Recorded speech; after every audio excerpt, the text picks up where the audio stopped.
What's up sa inyo guys? Ngayong gabi ay papunta nga pala ako nito sa Bicol at magsa-solo ride lang ako guys. Gamit ko ang Honda Click 125 B2.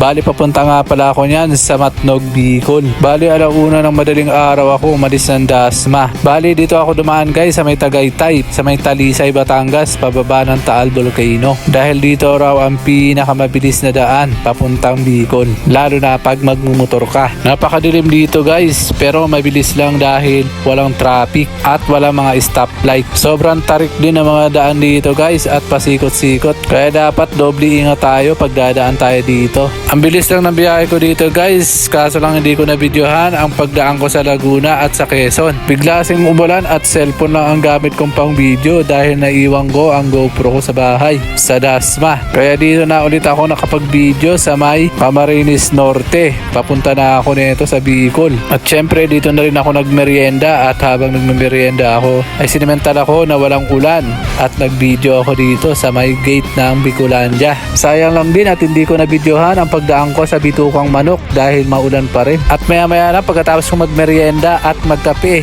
ay tinuloy ko na rin ang aking paglalakbay at maya maya naman habang paalis ako ay biglang umulan kaya umaga na ulit bago ako nagkapag-video. Nandito na pala agad ako niya sa may Naga at natatanaw ko na dito ang Mount Isarog. Medyo natatakpan nga lang siya ng mga ulap dahil medyo masama talaga ang panahon ngayon.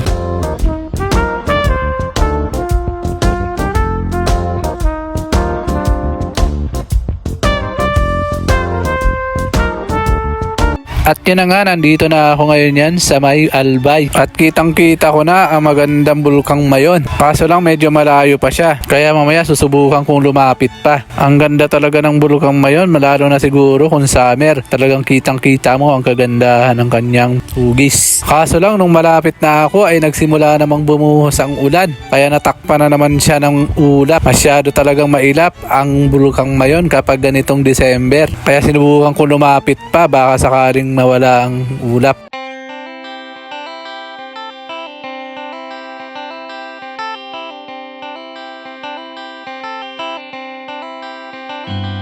Kaso lang habang papalapit ako ay lalo tuloy tinakpan ng ulap si Bulkang Mayon. Kaya itinuloy ko na lang ang pagbiyahe ko para mabilis din ako makarating at lumalakas na naman ang ulan. Mahabang-habang biyahe pa ito kaya sinimulan ko na agad ang pagbibiyahe. Pero bago ako malis ay nagpicture-picture muna ako saglit.